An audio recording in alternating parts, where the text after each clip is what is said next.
జరిగినటువంటి యొక్క వారి యొక్క పవర్ పాయింట్ ప్రజెంటేషనే దానికి ఒక నిదర్శనం. పచ్చి అబద్ధాలు. ఒకానొక సందర్భంలోనైతే రాయలసీమ లిఫ్ట్ ఇరిగేషన్ని నేనే ఆంధ్రప్రదేశ్ ముఖ్యమంత్రి చంద్రబాబు నాయుడుతో మాట్లాడి ఒప్పించి మెప్పించి ఆపించిన అని చెప్పి గొప్పలు చెప్పుకున్నాడు. ఇదే సభలో, నిండు సభలో రికార్డు ఉన్నది. ఇంకొక అంశం వచ్చి ఈ యొక్క రాయలసీమ లిఫ్ట్ ఇరిగేషన్ నుంచి ఇచ్చినటువంటి స్టేట్మెంట్ ఏదైతున్నదో నేనే ఆంధ్రప్రదేశ్తో మాట్లాడొప్పించింది దాన్ని ఇచ్చినటువంటి యొక్క స్టేట్మెంట్ని ఆంధ్రప్రదేశ్ ప్రభుత్వం తీవ్రంగా ఖండించింది. రాయలసీమ లిఫ్ట్ ఇరిగేషన్ పనులు ఆపింది రేవంత్ రెడ్డి గారు చెప్పినందుకు కాదు, ఇది గత ప్రభుత్వంలోనే 2020లోనే అప్పుడున్నటువంటి ప్రభుత్వాలు కేసీఆర్ గారు న్యాయపూర్ణం చేసేందుకే ఆగిందని చెప్పి స్పష్టంగా వారి యొక్క ఖండన చూశాం. ముఖ్యమంత్రి గారు తల ఎక్కడ పెట్టుకుంటారు, రేవంత్ గారు ముఖం ఎక్కడ పెట్టుకుంటారు, ఈరోజు సమాధానం చెప్పాల్సిన అవసరం ఉన్నది. రెండో అంశం, చాలా స్పష్టంగా లిఖితపూర్వకంగా ఉన్నటువంటి అపెక్స్ కౌన్సిల్లో జరిగినటువంటి 2 మీటింగ్లని వక్రీకరిస్తూ తనకు ఉపన్యాసం కొనసాగించినాడు. దాంట్లో చాలా క్లియర్గా మినిట్స్లో రికార్డ్ అయినటువంటి స్టేట్మెంట్ అన్నింటినీ కూడా కిందిది మీదికి పైంది కిందికి చెప్పి తప్పుదో పట్టించే ప్రయత్నం చేసినాడు. అది కూడా నిండు సభలో మినిట్స్ రికార్డ్, అది కూడా అపెక్స్ కౌన్సిల్ యొక్క స్టేట్మెంట్ ఏదో స్టాచ్యుటరీ బాడీ ఉందో జాతీయ స్థాయిలో దాన్ని కూడా మోసం చేసే విధంగా ఆ స్టేట్మెంట్ని కూడా స్టేట్మెంట్ని కూడా చదివి తప్పుదో పెట్టించే విధంగా ప్రయత్నం చేసినారు. అది అపెక్స్ కౌన్సిల్ 1 and 2 వక్రీకరణ రెండో అంశం.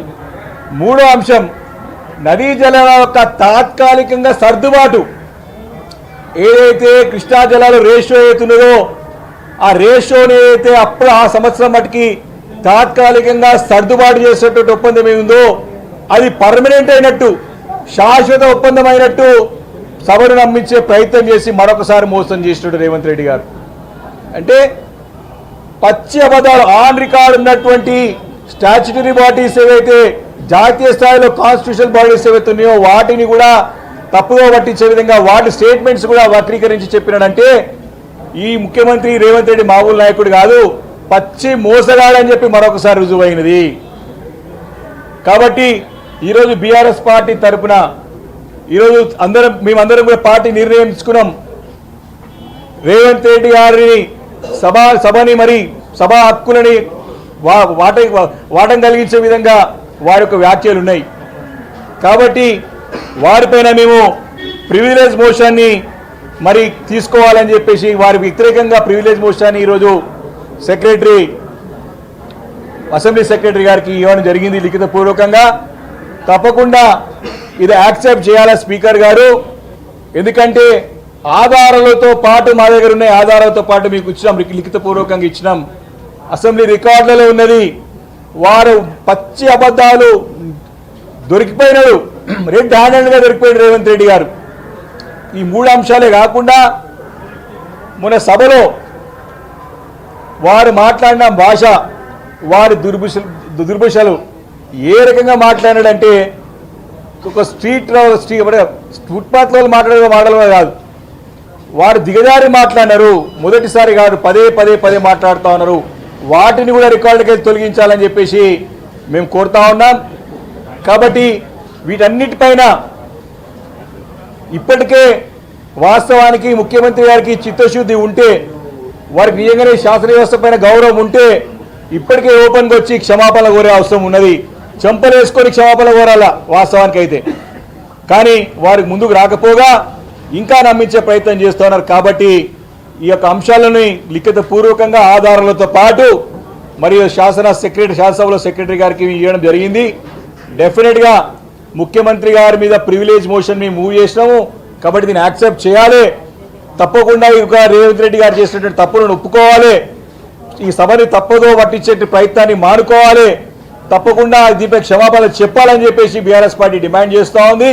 ఇది మొదటిసారి కాదు, బయట చాలా సందర్భాల్లో, చాలా మీటింగ్లలో, చాలా సభలలో ఇదే అబద్ధాలు, ఇదే వక్రీకరణ, ఇదే పక్కదో పట్టించుడు, ఇవే మోసపూరిత మాటలు, ఇవే దిగజారుడు మాటలు, ఇవే చిల్లర మాటలు మాట్లాడుతున్నాడు. సభలో కూడా అదే సాంప్రదాయాన్ని తీసుకొచ్చే ప్రయత్నం చేస్తూ ఉన్నారు. కాబట్టి తప్పకుండా ఒక ప్రివిలేజ్ మోషన్ని ముఖ్యమంత్రి గారికి అయితే ముఖ్యమంత్రి పైన ఇచ్చినమో అది తప్పకుండా అక్సెప్ట్ చేయాలని చెప్పేసి కూడా మేము డిమాండ్ చేస్తూ ఉన్నాం. ఇది మొదటిసారి కాదు, పదే పదే రిపీట్ అవుతూ ఉంది. కాబట్టి దీన్ని తీవ్రంగా ఖండిస్తూ ఉన్నాం. బేషరతుగా ప్రజలకు క్షమాపణ చెప్పి చెంపలేసుకోవాలని చెప్పేసి కూడా ఈ సందర్భంగా డిమాండ్ చేస్తూ ఉన్నాం. Thank you.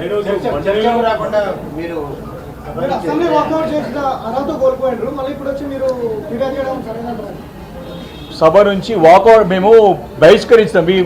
ఈ సెషన్ బహిష్కరించాం. మేము మా హక్కుని ఏం కోల్పోలేదు. మేము ఒకటి స్పష్టంగా ఏదైతే పీపీటీ మీరు ఇచ్చినారో మాకు కూడా పీపీటీకి అవకాశం ఇవ్వాలని చెప్పినాం. మేము పీపీటీకి మాకు అవకాశం ఇవ్వండి, సభకు వచ్చి మాట్లాడతామని ఓపెన్ ఛాలెంజ్ చేసినాం. భయపడ్డది ప్రభుత్వం, భయపడ్డది రేవంత్ రెడ్డి మంత్రులు, మా ముఖ్యమంత్రి గారు మంత్రులు భయపడ్డారు మాకు పీపీటీ ఇవ్వడానికి. మైక్ ఇచ్చడానికి భయపడుతున్నాడు ఆయన. స్పీకర్ గారికి కింద సిగ్నల్ ఇచ్చి టకాటక బటన్ పెట్టుకొని మొక్కుతా ఉన్నాడు మైక్ ఇవ్వకుండా. వారేమో ఇష్టం వచ్చేట్టు మాట్లాడొచ్చంట, మీరేమో ఏం మాట్లాడొద్దంట. అంటే తప్పుని తప్పు అనడం కూడా తప్పు అయితే విపక్షాల పార్టీలు ఎందుకు ఉండాలి సభలో? ఎవరి గురించి ఉండాలి సభలో? ఇంత సభలో అది మా కౌరవ సభలాగా మారింది ఈరోజు. తెలంగాణ శాసనసభ ఒక కౌరవ సభలాగా మారింది ఈరోజు.